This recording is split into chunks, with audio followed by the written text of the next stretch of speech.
Aujourd'hui, on reçoit le regroupement des jeunes de Lotbinière, qui ont pour mission de tenir des lieux de rencontres animés dans leur communauté où les jeunes de 12 à 17 ans, en contact avec un adulte significatif, pourront devenir des citoyens critiques, actifs et responsables. Fondé en 1991, le regroupement des jeunes de Lotbinière est en activité depuis maintenant 33 ans.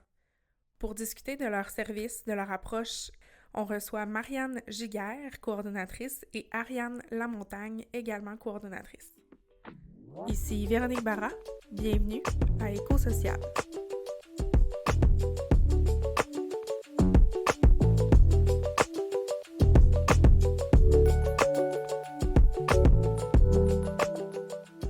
Bonjour Marianne. Allô? Bonjour Ariane. Allô? Merci d'être là aujourd'hui. J'ai le goût de commencer en vous demandant c'est quoi le regroupement des jeunes de Lotbinière? En fait, le RGL qu'on appelle est un organisme jeunesse qui est la référence jeunesse dans le binaire. Donc, on travaille particulièrement avec les adolescents de 12 à 17 ans. Dans le fond, c'est un milieu de vie volontaire qui est dédié là, aux jeunes, qui est encadré par des animateurs intervenants là, qui sont formés ou qui étudient là, dans le domaine. Puis dans le fond, dans ces milieux-là, on fait différentes activités, là, que ce soit de prévention, d'implication ou des activités de loisirs avec les jeunes. Dans vos services, il y a les maisons des jeunes. Est-ce que vous pouvez m'en parler un petit peu? Oui. En fait, les maisons des jeunes, c'est ça, comme Marianne a dit, c'est des milieux de vie volontaires pour les adolescents de 12 à 17 ans, où qu'on fait justement des interventions de groupe, où qu'on rend les adolescents là, actifs, critiques et responsables. On travaille beaucoup sur l'apprentissage de la démocratie, sur la vie communautaire. On essaie de développer leur autonomie et leurs relations interpersonnelles. Nous, à la base, c'est des milieux, tu sais, qu'on retrouve des tables de jeux ou des jeux vidéo, des jeux de société, tout ça. Donc, tu sais, nous, derrière, c'est ça, les jeux et les activités, ben c'est beaucoup de faire de la prévention auprès d'eux. Donc, c'est ça notre objectif principal avec les ados et aussi des impliquer là, avec des activités soit d'autofinancement ou des impliquer justement dans les comités de jeunes qu'il y a dans toutes nos maisons des jeunes. Oui, c'est pas mal ça, des impliqués dans la communauté, on fait des implications communautaires dans leur milieu, monter des projets avec eux là, selon leurs besoins puis leurs envies. T'sais, on s'adapte vraiment aux besoins des jeunes. Puis, c'est ça, là, si on a envie d'un projet, on peut le partir de A à Z avec eux. C'est vraiment un milieu pour eux, puis à leur image, à leur couleur, là, ouais. Par pour avec les jeunes. Ouais. Puis vous en avez combien de maisons des jeunes, puis où est-ce qu'ils sont situés? On en a 4 en ce moment dans le Binière. On en a une à Issoudun, une à Val-Alain, une à Desquet et une à Saint-Gilles. Dans le fond, les jeunes de toute la MRC, même si les 4 points de service ne sont pas dans leur municipalité, peuvent avoir accès aux services. Oui, c'est ça. L'organisme en tant que tel, il dessert tout le Binière. Là. Donc, c'est pas parce qu'ils n'ont pas de point de service dans leur municipalité qu'ils peuvent pas participer à nos activités ou qu'ils peuvent pas venir dans nos maisons des jeunes. Est-ce que vous avez d'autres services, excepté les maisons des jeunes? Oui, on a le travail de rue. Donc, on a 2 travailleurs de rue en ce moment qui se promènent dans les municipalités, dans les écoles, à la rencontre des adolescents de 12 à 17 ans. Eux, c'est sûr qu'ils interviennent avec une approche de réduction des risques. Et aussi, c'est vraiment une façon d'intervenir là, qui vont être Ils vont s'adapter au rythme des jeunes. Ils vont les accompagner là, vers justement des ressources. Ils vont leur donner du matériel de prévention. Ça ressemble à ça pour le travail de rue. Sinon, on a différents projets jeunesse là, qu'on peut décortiquer. Donc, on a le projet de l'EFLO, qui est comme sur différents volets. L'EFLO pour efflorescence. Oui, c'est ça. Fait que pour un peu parler de la puberté, du changement de l'étape de vie des jeunes. Puis dans le fond, l'EFLO, ça fait quelques années que ça existe. Ça a commencé par une journée de l'EFLO, donc une journée où avec les jeunes, on parlait, on discutait de puberté, d'hygiène et de sexualité. Puis en fond, c'était une fois par année, qui était dans un de nos points de service. Puis on passait vraiment la journée à discuter de ces thématiques-là, à répondre aux questions des jeunes.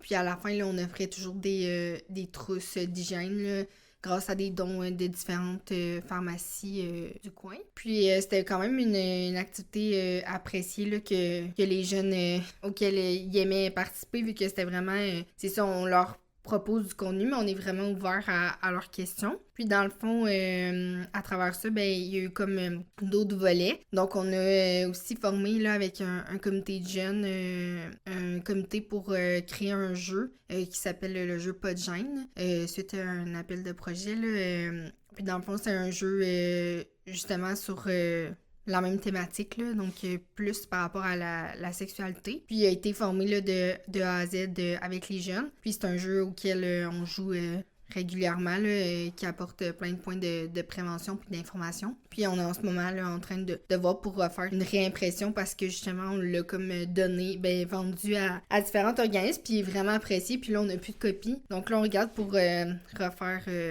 des copies de ce jeu-là. Donc ça, c'est un autre aspect là, de l'EFLO. Sinon, cette année, on aimerait ça aussi faire une offre de service là, pour aller faire une partie sur puberté, sexualité dans les écoles primaires. Donc ça, c'est quelque chose là, qu'on va travailler cette année. On s'est aussi muni de trousses. Dans le fond, c'est un jeu qui consiste à créer l'anatomie féminine, féminine masculine. Puis dans le fond, d'une compagnie québécoise. Puis on l'a expérimenté là, cette année dans le cadre de la journée de l'EFLO, mais on aimerait ça en faire même une autre journée là, pour vraiment... c'est ça, c'est vraiment l'anatomie qui est faite, puis de la montée avec les jeunes, puis il y a des questions de prévention reliées à ça. Donc, c'est pas mal ça pour l'EFLO. Donc, on a aussi des ateliers tous uniques qu'on a commencé à offrir là, v'là 2 ans, parce que là, c'est ça, dans le fond, cette année, on a réussi à rejoindre un peu plus d'écoles que l'année précédente. Donc, c'est vraiment des ateliers qu'on va offrir dans les classes de 6e année sur l'image corporelle. Donc, c'est justement le but, c'est de faire ressortir qu'on est tous uniques, puis que on est tous différents à notre façon, puis c'est ça qui fait la beauté de la communauté, là. Donc, on est tous différents, puis c'est ça qui est beau. Donc ça a été quand même positif. Cette année, on a réussi à rejoindre 7 écoles primaires. Donc on aimerait ça là, que ça devienne un projet qu'on va offrir à chaque année dans les écoles, puis de le déployer là, c'est ça, là, partout dans le Binière pour que justement les jeunes y arrivent au secondaire avec les mêmes bases concernant justement l'image corporelle. On aborde aussi les stéréotypes de genre. On apporte aussi l'apparence corporelle. Donc c'est pas mal ça, les sujets en général là, de ces ateliers-là.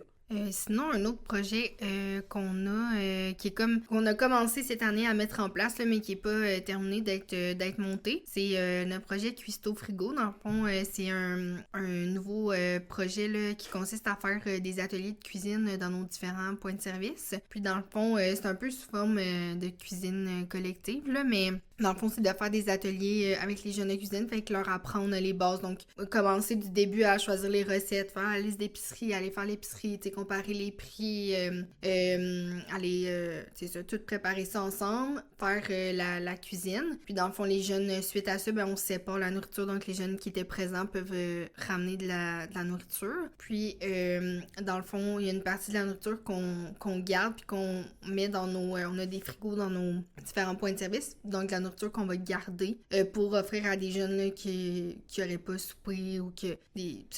on le sait que c'est plus difficile là, pour certaines familles, l'épicerie, le coût de la vie. Donc, de pouvoir offrir des repas équilibrés là, de qualité aux jeunes. Puis, quand on va avoir aussi des surplus, d'aller garnir les frigos communautaires dans le Binière.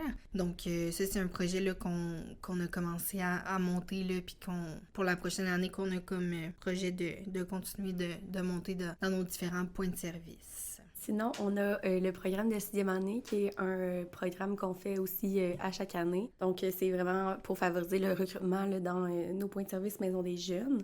Donc, on va justement à la rencontre des sixième années encore là dans leur classe. On va leur présenter c'est quoi les maisons des jeunes, puis on leur offre vraiment l'expérience maison des jeunes en l'espace de peut-être 3 mois. Donc, ce qu'on leur propose, c'est des soirées réservées à eux en maison des jeunes pour favoriser justement leur intégration, parce que des fois, ça peut être gênant d'arriver, puis là, t'as la gang de plus vieux qui sont à la maison des jeunes. Donc ça, c'est des soirées qui sont vraiment là pour eux, pour justement, il y a personne d'autre que les sixième années, donc c'est moins gênant des fois. Ensuite de ça, on les invite à participer à notre vente de roses qu'on fait annuellement pour la fête des mères. Donc ça, c'est pour les initier à une activité de financement. Donc on les implique là-dedans avec nous. Puis avec les sous qu'ils ont fait lors de la vente de roses, ben on les invite à une activité qu'on appelle l'activité ultime, qui est l'activité de fin de programme avec laquelle justement on finance suite à la vente de roses, là, les sous qu'on a fait là. Donc ça rassemble un peu le processus qu'on fait en maison des jeunes auprès des ados.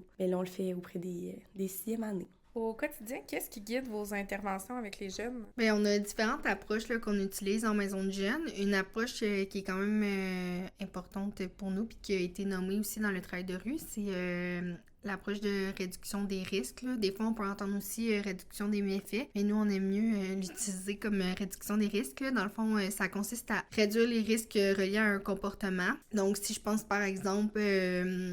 nous, en maison de jeunes, on est en réduction des risques par rapport à consommation d'alcool, de drogue. Donc, par exemple, un jeune qui viendrait en consommation, par exemple, qui aurait consommé du cannabis, ben nous, on va quand même l'accepter dans notre milieu.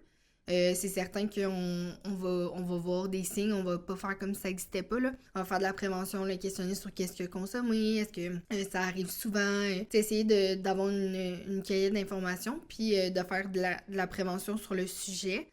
Mais dans le fond, on sait que le jeune, même si on l'interdit, le cannabis va continuer d'exister, donc ça se peut qu'il le consomme. Donc au lieu de juste dire, là, nous, on n'accepte pas ça, puis on veut pas que tu consommes, ben on l'accepte, puis ça nous donne encore là un prétexte pour en parler, puis ouvrir le dialogue sur le sujet. Puis on est vraiment en réduction des risques sur tout, là. Donc, que ça soit, c'est un exemple là, qui est plus facile peut-être à comprendre, c'est... Par exemple, on donne des condoms en maison de jeunes. Ben, tu sais, c'est pour réduire les risques reliés aux relations sexuelles. Puis, dans le fond, on sait que le jeune, qu'on lui donne des condoms ou pas, ça existe. Donc, on essaie de l'informer puis de réduire les risques reliés à ce comportement-là. Puis, on utilise vraiment cette approche-là sur tous les aspects-là en maison de jeunes.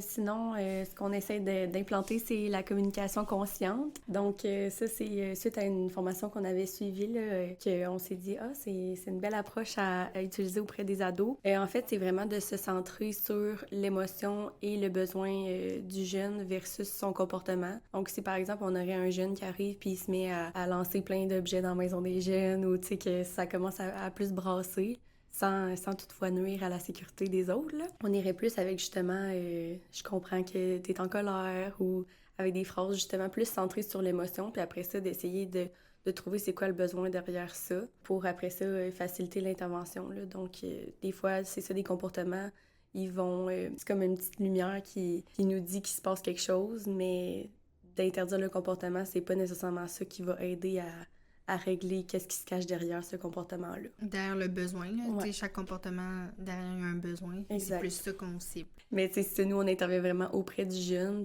C'est rare qu'on intervienne auprès des familles ou des parents. Donc nous, on va vraiment le prendre, le jeune dans son ensemble. On n'a pas besoin de diagnostic, on n'a pas besoin de savoir d'où tu viens, qu'est-ce que tu as vécu. Donc nous, c'est un peu nos valeurs, là, si on peut les dire. Donc on a justement l'accueil pour l'accueil inconditionnel, l'ouverture d'esprit, l'engagement, le plaisir et le respect. Donc ça, c'est comme nos 5 valeurs pour lesquelles on intervient en maison des jeunes. On n'a pas de règlement en tant que tel. On se base vraiment à partir de ces valeurs-là pour toutes nos interventions auprès des ados. Avec votre expérience, ça peut ressembler à quoi la réalité d'un jeune dans le binaire? Ben, c'est sûr que si on compare, ben c'est ça, par rapport à notre expérience, ben nous, on côtoie aussi d'autres maisons des jeunes hors le binaire, là. C'est certain que pour ce qui est des différentes choses qui vivent ou des problématiques qui peuvent survenir en maison de jeunes, c'est quand même assez semblable. Tantôt, on se questionnait là-dessus, puis c'est certain que des fois, il y a des problématiques qui peuvent arriver plus tôt dans des grands centres versus nous. ça arrive un peu plus tard, mais on vit sensiblement les mêmes choses, puis on intervient sensiblement sur les mêmes sujets. C'est sûr que par rapport à nos services, ben comme Ariane l'a dit tantôt, nous, on a 4 maisons de jeunes pour le binaire. Donc, c'est certain que pour ce qui est de rejoindre tous les jeunes, c'est pas nécessairement quelque chose qui est possible. Puis aussi, ben, nos maisons de jeunes sont souvent dans les villages. Donc, les jeunes qui habitent, par exemple, dans une municipalité, mais plus dans les rangs, par exemple, ben, c'est sûr que des fois, c'est plus difficile de les rejoindre. Tu sais, il n'y a pas vraiment de transport en commun ou très peu. Puis, tu sais, les parents sont pas toujours disponibles pour déplacer les jeunes. Là. Donc, c'est certain que ça peut être quand même un enjeu, le transport par rapport au service. Puis c'est certain que nous, on a moins de... Tu sais, en milieu plus rural, c'est certain que des fois, il y a moins de services. C'est ça. Puis la maison des jeunes, justement, devient un attrait... tu sais, des fois, c'est la seule chose qu'il y a dans la municipalité. Donc, c'est ça. Souvent, on est au centre de la vie des jeunes. Ouais. Avez-vous l'impression que les grands enjeux qu'on entend souvent parler s'appliquent aux jeunes dans le binaire? Je pense à l'anxiété de performance, à l'utilisation des écrans au quotidien. Oui, c'est sûr que l'anxiété, on le voit beaucoup auprès des ados, là, qui c'est, en tout cas, versus avant, quand j'ai commencé à travailler au RGL, je pense que c'était moins présent qu'en ce moment. Mais oui, c'est sûr que ça s'applique aux ados aussi dans le binaire, la gestion aussi des écrans. Ça fait partie de leur réalité, puis c'est correct, là, la société évolue en tant que telle, puis ça fait partie des choses qu'on a à évoluer en même temps, à s'adapter en même temps. Oui, puis nous, par rapport justement aux écrans, on a à chaque année une semaine qu'on appelle le détox digital. Donc, c'est une semaine où on n'utilise pas d'écran en maison de jeunes. Souvent, ça crée des réactions chez les jeunes, mais justement, ça permet d'en parler, puis d'essayer différents types d'activités qui ne nécessitent pas des écrans. Donc, souvent, ça amène d'autres belles discussions. Puis, de faire de la prévention, justement, sur c'est quoi que ça a comme effet des écrans, les différents types d'écrans. Tu sais, nous, justement, comme Ariane disait, c'est une réalité où on doit s'adapter. Donc, nous aussi, on se forme en conséquence. On a eu différentes formations sur ce thème-là pour, justement, bien accompagner les jeunes. Oui. Tu sais, encore là, on intervient en réduction des risques. Le but, c'est pas d'interdire les écrans en maison des jeunes, mais vraiment justement d'apprendre à comment les utiliser, comment bien les utiliser. Donc, encore là, on fait de l'intervention dans cette approche-là. Comment un jeune peut avoir accès à vos services s'il a le goût de venir en maison des jeunes ou juste de discuter avec un intervenant? Ben dans le fond, c'est certain que nous, on est quand même... s'il veut avoir, par exemple, des informations, ben c'est certain qu'on a une page Facebook, on a un Instagram, on a un TikTok, on a un site web, donc c'est sûr qu'il peut avoir des informations... sur nous, là, par ces plateformes-là. S'il veut venir en maison des jeunes, ben encore là, sur notre site web, on a nos heures d'ouverture avec nos différents points de service. Donc, on n'a pas besoin d'être inscrit là, pour venir à la maison des jeunes. Donc, on peut juste se présenter lors d'un soir d'ouverture. Puis, c'est certain qu'on a tout le temps aussi des activités qu'on appelle régionales, là, qui sont des activités, par exemple, La Ronde, Valcartier, qui sont ouvertes encore là à tous les jeunes de Le Binière, de 12 à 17 ans, donc ils peuvent aussi s'inscrire puis venir à nos activités. Oui, c'est ça, c'est des inscriptions en ligne sur la plateforme qu'on a là, donc il n'y a pas de problème pour inscrire. Tant que tu as entre 12 à 17 ans et que tu habites dans le binaire, on t'accepte. Sinon, ben c'est sûr que pour aussi obtenir des services, ben ça peut être aussi via les travailleurs de rue là, qui sont directement dans les écoles secondaires du coin. Donc ça, c'est sûr qu'eux, ils touchent peut-être d'autres jeunes que nous, on ne rejoint pas en maison des jeunes, mais on est un peu partout, on essaye. Si quelqu'un veut s'impliquer avec vous, comment est-ce qu'il peut faire? Ben encore là, c'est de passer par nos plateformes. C'est certain que, tu sais, par exemple, si on pense à des bénévoles, tu sais, nous, on n'en a pas vraiment dans notre organisme. Vu qu'on est comme plus un milieu de vie, ben c'est nos animateurs intervenants qui sont là. Mais si jamais vous voulez donner un coup de pouce durant plus nos activités d'autofinancement, ben c'est de nous rejoindre là, par nos plateformes si vous voulez vous impliquer, vous avez des questions sur l'organisme. Soit via nos réseaux sociaux ou nos courriels, là, on répond si vous voulez venir nous aider. Puis sinon, ben les jeunes, pour qu'ils s'impliquent, ben c'est sûr qu'on passe beaucoup par les jeunes qui fréquentent nos services. Mais si jamais il y a des ados qui aimeraient ça, juste venir s'impliquer, encore là, on peut s'inscrire sur notre plateforme là, pour nos activités de financement. On peut toujours s'inscrire via Internet. Si quelqu'un veut faire un don pour vos services, qui a le goût de donner un montant ou peu importe, comment il peut procéder? Ça serait via notre site Internet. Là, on a un onglet justement dédié à ça, faire un don. Donc, vous pouvez vous rendre sur notre site et y aller. Oui, puis si jamais c'est des dons plus de matériel, que ça soit par exemple du matériel scolaire, tu sais, ça, on en donne aux jeunes, donc on peut accepter ces dons-là, ou des fois des meubles qui sont encore en bon état mais qu'on n'a plus besoin, ben on peut les prendre aussi si on en a besoin dans nos maisons de jeunes. Donc ça peut être des dons plus de matériel aussi, là, vous pouvez passer par nos courriels ou c'est ça, via nos réseaux sociaux, nos plateformes. Nos courriels se retrouvent aussi sur notre site Internet là, dans la section équipe. Bien, merci beaucoup les filles d'avoir été avec nous. Bien, merci à toi, Véronique. Merci!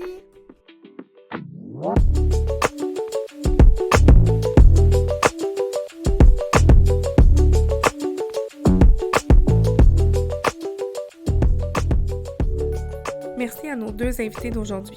Vous pouvez trouver toute l'information sur le regroupement des jeunes de Lotbinière au www.rjlotbinière.com. Directement sur leur site web, vous avez également les onglets pour leurs réseaux sociaux, Instagram, Facebook, TikTok et leur chaîne YouTube. Pour contribuer à la mission du regroupement des jeunes de Lotbinière, vous pouvez, en tout temps durant l'année, donner des canettes vides au point de service dans la municipalité. Donc, dans le secteur de Val-Alain, d'Osquet, Issoudun et Saint-Gilles. Merci et à bientôt!